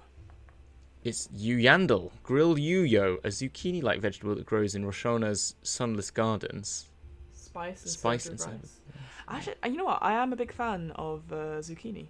So So am I. Oh, you know what? Sort of sidebar to this. We need to do like the cooking D&D, but I've done it before on DM's Book Club. But we could always here's us making our version I'll make some of it. We could be like, how did it go? Cut to Hamilton's kitchen. Cut to my kitchen. Fire! Yeah. And then you see quickly in the background. I'm just ordering from Domino's. Like, yeah, hello? exactly. Just on the internet, just please. Oh, here's one I made earlier. Yeah. Oh. All right, that's definitely something we're going to do at some point when we have time and possibly. I can set up the camera in my kitchen. Yeah, same. All right, what else have we got for creating? Mysterious secret, I think is, and then we've got prophecy. So mysterious secret. Go on, give us I did last 20. All you right. give me a D20. All right, and then you can do the prophecy stuff. Okay, so this one we're going. It's a natural 1. Years ago, my best friend came to me in the middle of the night and gave me a key that glowed with an icy blue light. I never saw that friend again. Ooh, interesting. So again, you could have that whole thing about going to the frozen norths, perhaps, and maybe a bit more like, maybe it's a bit like Sting from Lord of the Rings, where it glows when only certain things are nearby. So like, excuse me, I know we've not talked about it, but there's like the Hollowed Ones, which is a new sort of enemy. It feels a bit like the White Walkers, that's where bodies are reanimated but the soul's left, and then just a little part of them still remaining, and they just go around. Maybe that's their soul. Ooh. Oh. And now they're a Hollowed One. And they were just they give this. And actually, it was more like a dream, but you kind of woke. They kind of came to you in the dream, and you woke up with this key. But actually, they didn't. So they came to you in the night, but really, that was their soul. And you need to then find them, then give them back their soul, so they can. Yeah, give them back the soul, the key, and. Yeah. So like maybe they got caught under some sort of spell that then, and in their dying moments, or the moment when their soul was ripped from their body, they came to their closest friend, which was you. And handed you, and it was left as a trinket, which was like a key you had nearby or something like that. That just became this icy blue key. I love it. Oh, and already the fact, this has taken us like 30 minutes or so just to chat through it, but because it's so exciting, and I just think 100%. there's something amazing sort of things where you're like, and you just have all these little ideas. And now we have like almost like a full character, obviously, and none of it is stat related really. It is all like, here's the background, here's all the stuff with it, and we use I don't know if it's okay to say, but we use the better backstories thing on our on the Dragon's Duel. We've done some episodes with that, and that's a card game that gives you prompts. And I must admit, that's just a card game that gives you just like words, and sometimes you have a D10 table. But to be honest, anything that gives you a prompt, you realise, I think anyone has got the capability to, you just need a concept basis. You need something to work from.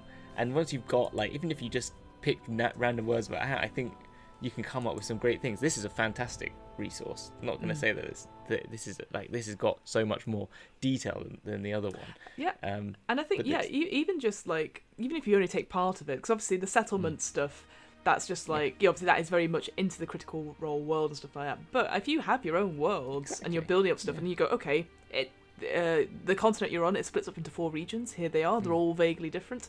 Let's build up, and you could just build up the settlements and stuff like that and go, okay. I just think, it's just nice because then, here's your hometown. And it even says, actually, if you're like, if you are a traveller or if you're a nomad or even a sailor, it's like, here, you could always roll 3 times. Here's the last 3 places you were in. So you don't necessarily have to have an attached home. I just think that's really cool. Yeah. I think the thing with the randomness as well is that if you pick them, that's perfectly fine. But I do think what the randomness does is that it just puts things into your brain that you wouldn't go for. That's what I love about it as well. That they're just not there, because we've all got cultural influences and references that we have, and so you can sort of, and you do just get into your own spaces. But these things bring out things that you just never know, and you'll always bring your own stuff into it anyway.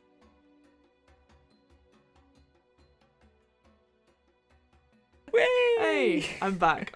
Okay, what were we talking about before I got cut out? I think you were saying one last thing before I got cut out. So I can't remember. It was so long.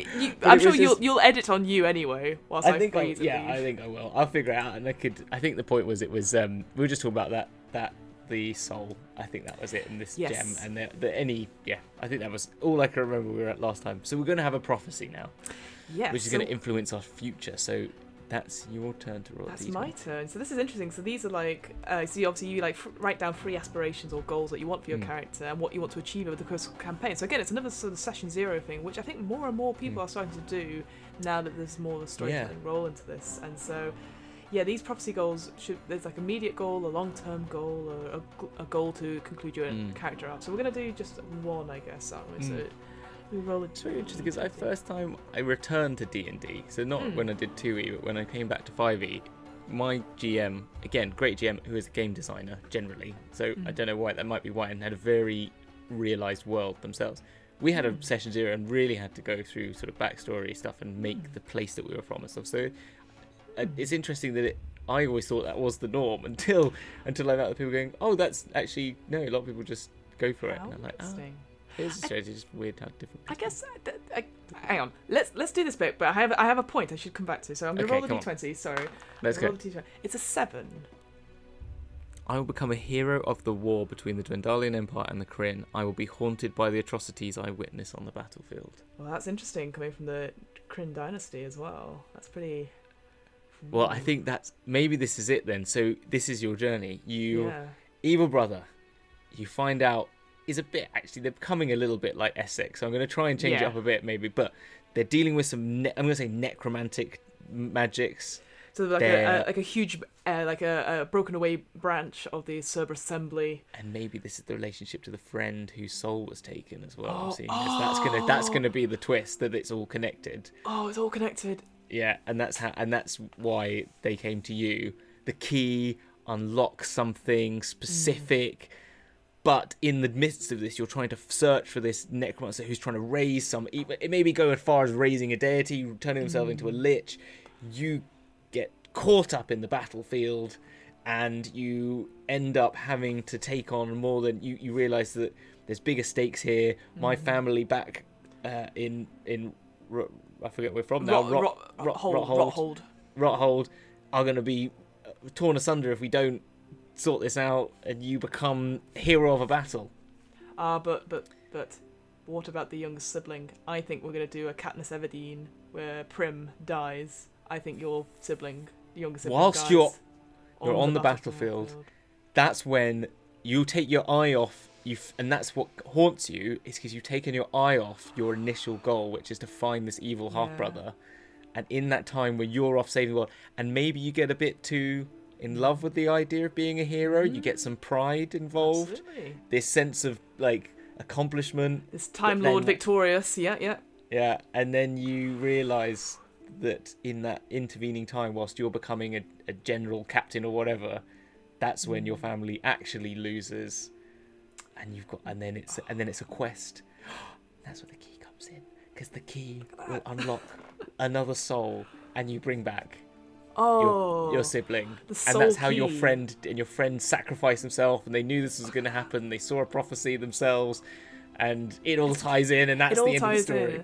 Wow, you have to get that through the campaign though. But I love that idea. That's what again. That's something that you're setting up as a DM, thinking like. Well, that's the thing. It's with the DM, isn't it? Like I'm like, okay, that's how I'm making this character look.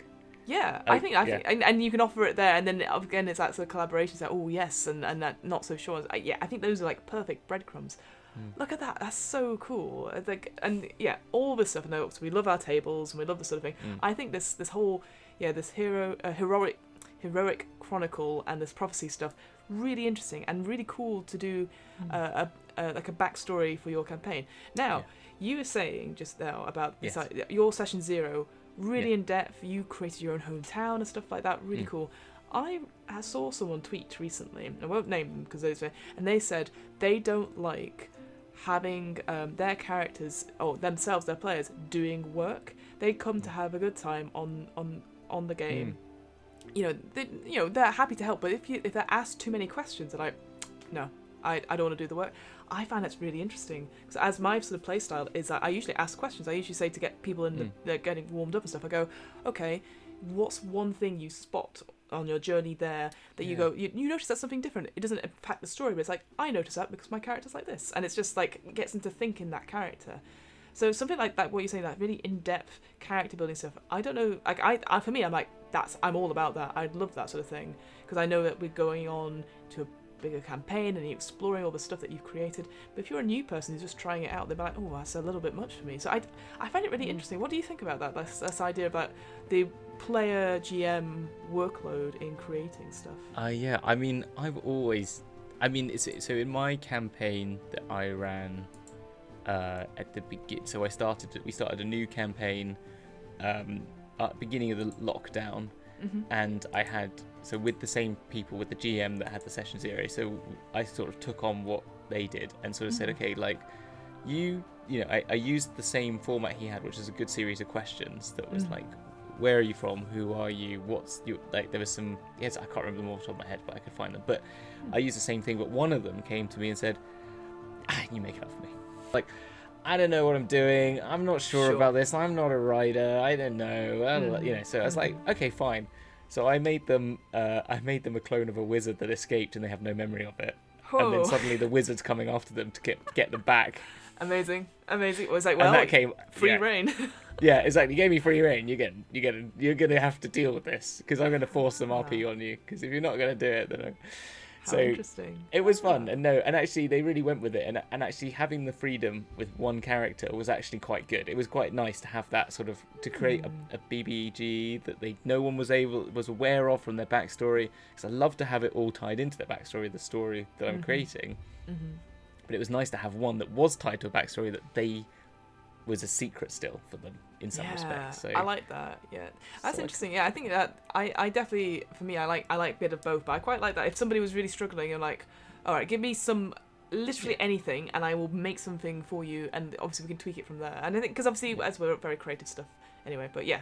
Anyway, so I just thought that was really interesting, and it is. I think, and I'm not saying you have to. Yeah, exactly. I totally agree. You don't have to do it, and if your players aren't up for it, then perfectly fine. Like it's the game is open. I don't think any of us have ever said you have to play D&D this way, because I never would, because there's about a billion ways to cut this cheese, and it's a billion ways to cut this cheese. But it's true. And the critical role is only one way of doing it. I think before we end, like I said, obviously we've fairly scratched the surface, but I did, because you sent me something. You were like, I'm going to do this. And I was like, oh, I guess I'll do one as well. So let's talk about the gifts of divergence. So we kind of talked about a bit about this idea of the prime deities, the betrayer gods and stuff. And this vestiges of divergence. So I'll quickly find it in the Wildemount campaign here. Please do. So yeah, essentially, so we sort of talked about this big war and stuff, and then the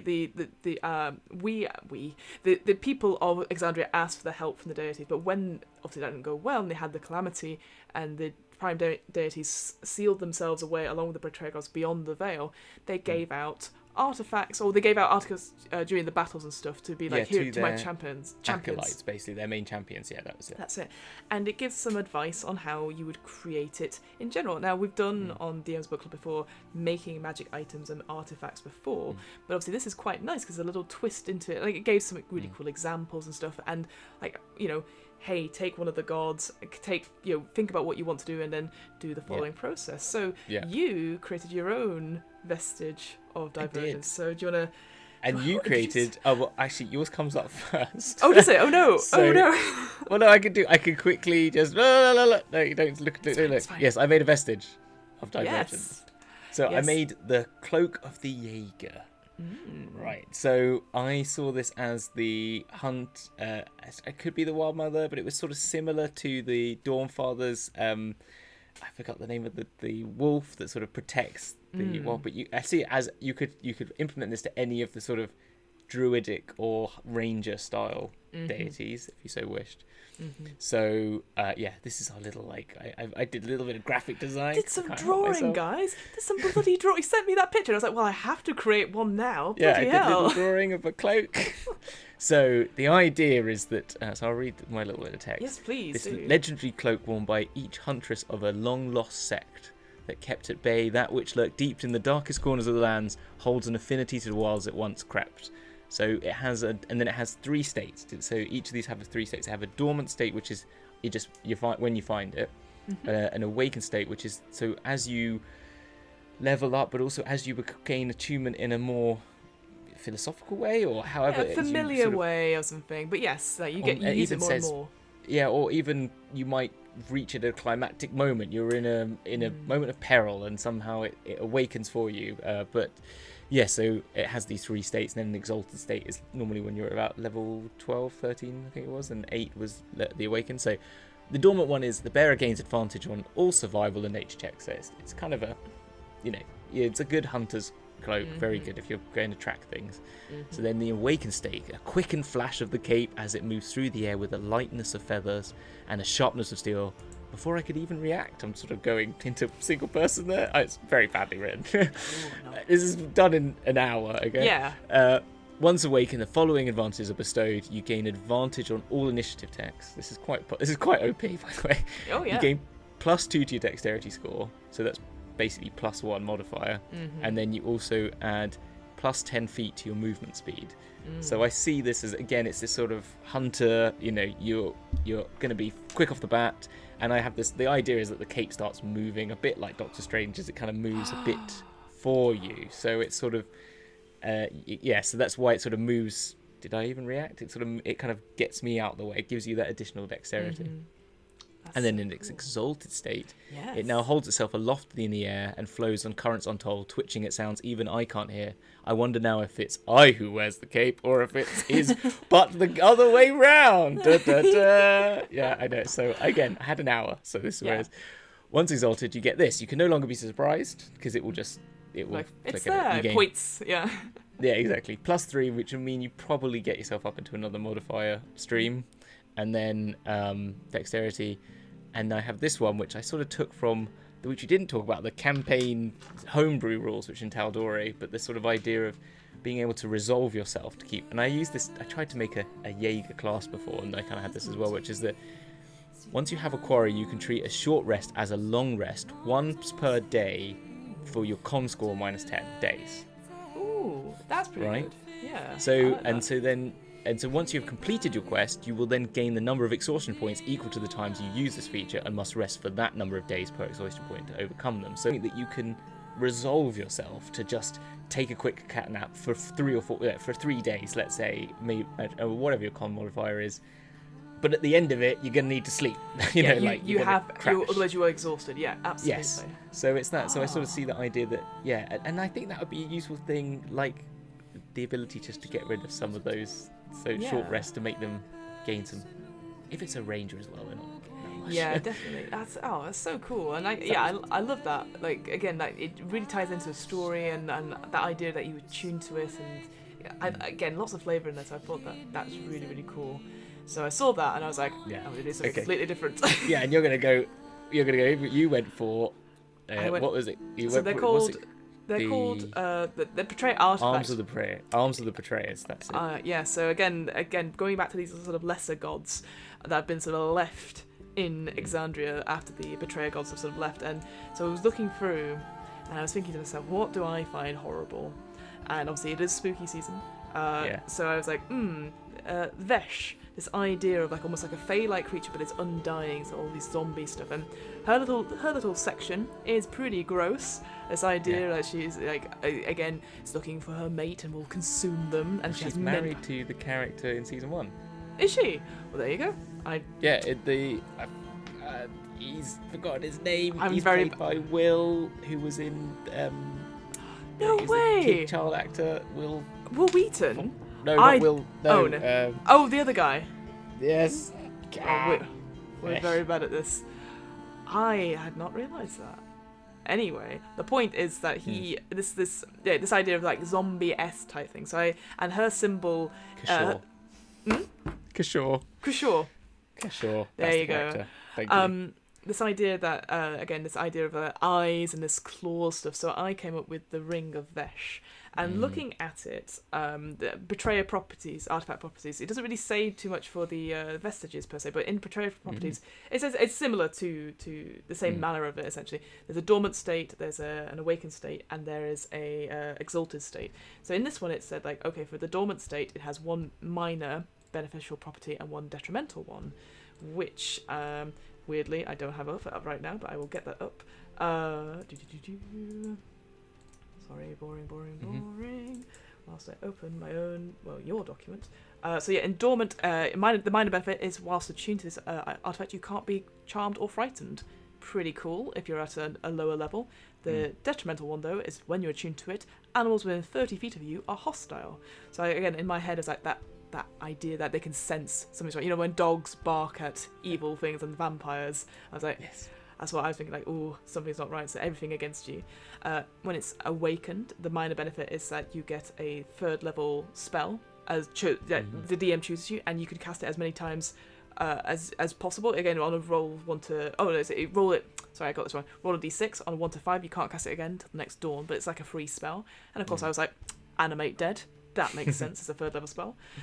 The minor detrimental property of the Awakened one, though, is when you're attuned to this artifact, your flaw is amplified in a way that is determined by the DM. So I'm thinking this idea of like this emotionless, empathetic way around dying itself. Like it's so you might not go save your friend who's just fallen down. So like, sort of just like ambivalence to death. Exactly. Because just like, or be willing to put yourself. You're not going to run away. Because like, what's the point?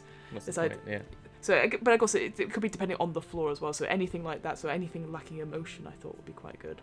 And then the Exalted one, which you only get a major beneficial sort of property, you get a level 7 spell, similar to that previous one.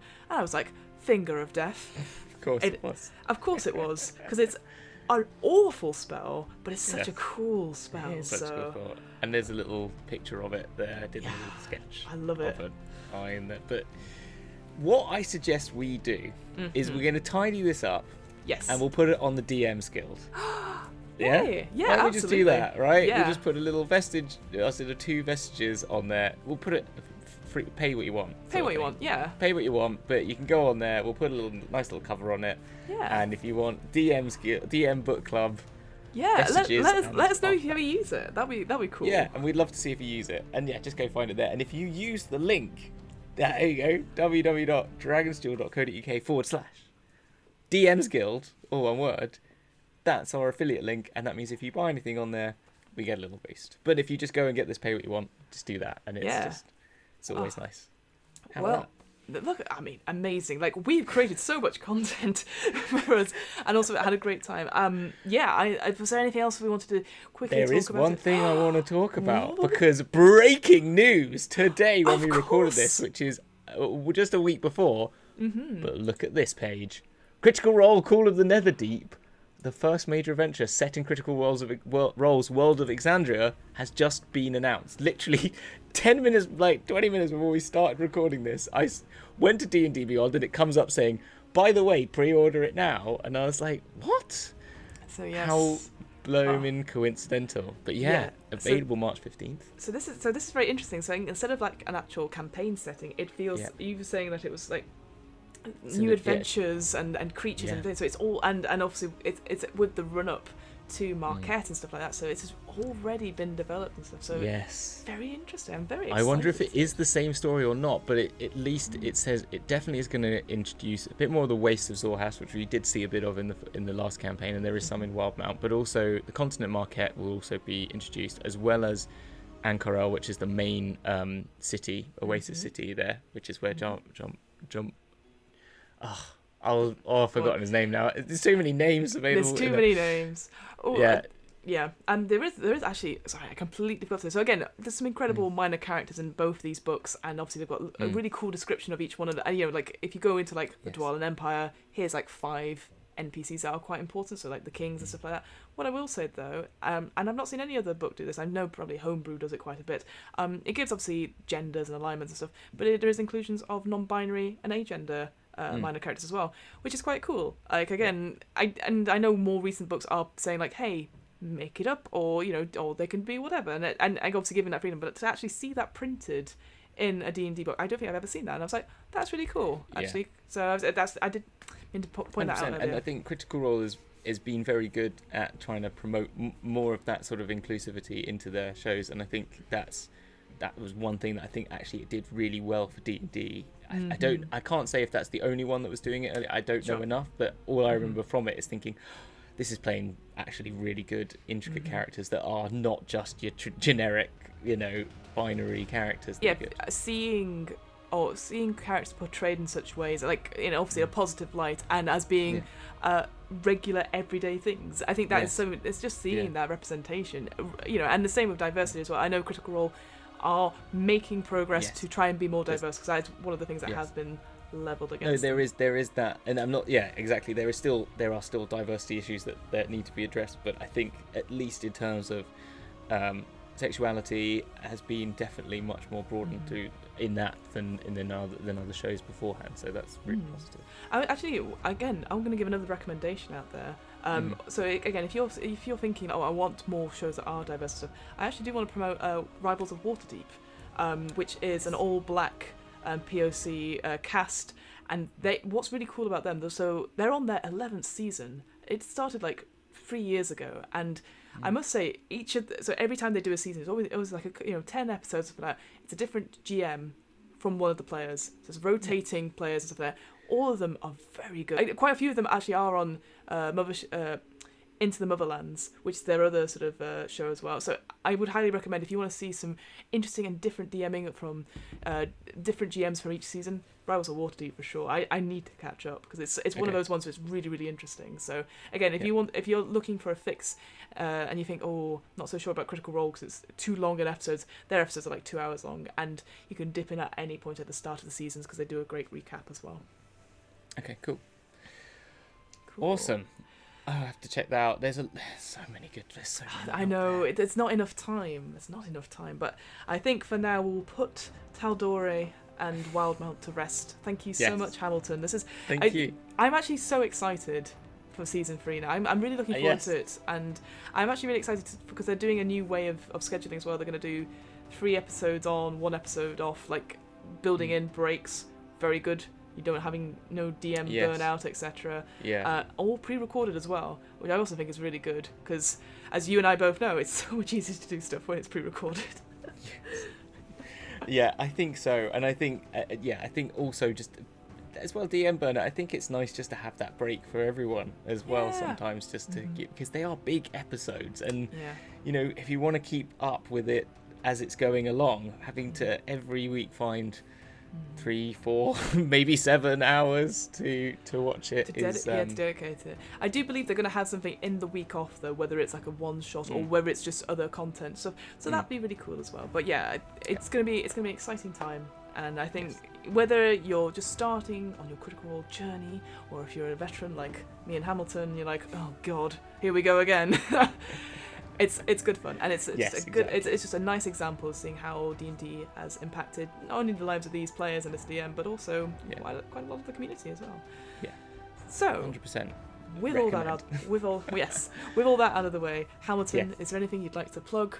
What's happening with Dragon's Duel? Well, we would have finished, and we have finished now, season 2. Woo-hoo! We're going to be planning at some point we've got our Ultimate Dragon Supremes from each season now, and they are going to have a battle off in a game show at some point in October.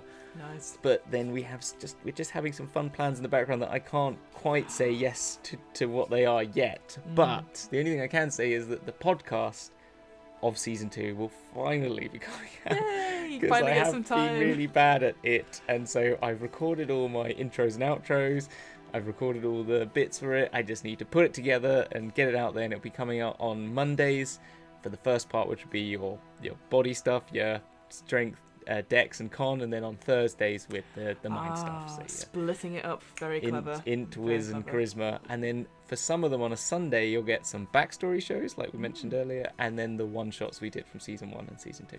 Later on. Fabulous. So you're not missing out on any of that good Dragon Duel content. Or you just go to the YouTube and watch it there, because it's all there already. Yeah, it's there as well. But also, if you're one of those people who's like, no, I like just listening on Apple Podcasts or Spotify. Yes. No, do that, and please do. Listen to please it do that. And some of them you'll probably watch and then listen to, and then a couple of them have very visual heavy, because we do Pictionary rounds. That's the only round that you will have that you'll probably be like, well, this is not. It's probably it does sound stupid when you listen to it as well, but you might just want to just go to the YouTube just for those. There's only like 3 episodes it happens in, but Hey, I think you go to YouTube, watch it, and then go listen to it so the numbers are good.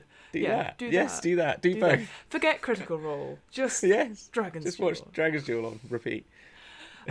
Well, speaking of what Spotify, about you? Yeah, Fiona? speaking of podcasts, my name is Fiona. I run the What Am I Rolling podcast, a twice monthly RPG one-shot podcast. As always, it is going very, very well. I have written down what's coming up, so I'm not going to be floundering around for stuff. So on the 17th of October, we have the Ultimate RPG Backstory Guide, where basically I'm just going to go through some of the prompts. The person from the host, of One Shot Podcast, James D'Amato, he wrote 2 books, and it was quite. You did them before, didn't you? We did do them before, and I thought, why not do them on the other podcast where they might be also as successful? So we're going to have some of that, but then after that, on the 31st of October, and then the 14th of November, we'll have the release of Vert. The basically an RPG system based on the books by Paul Noon or Jeff Noon. I don't know these books. I've not heard them. I'll have to check them. Yeah, I think so. So they're based on that, but using the cipher system, which is a very straightforward system. Yes. Vert is essentially, if you imagine Train Spotting, but with cyberpunk elements to it, and then set in Manchester. So it's always really cool things put into one.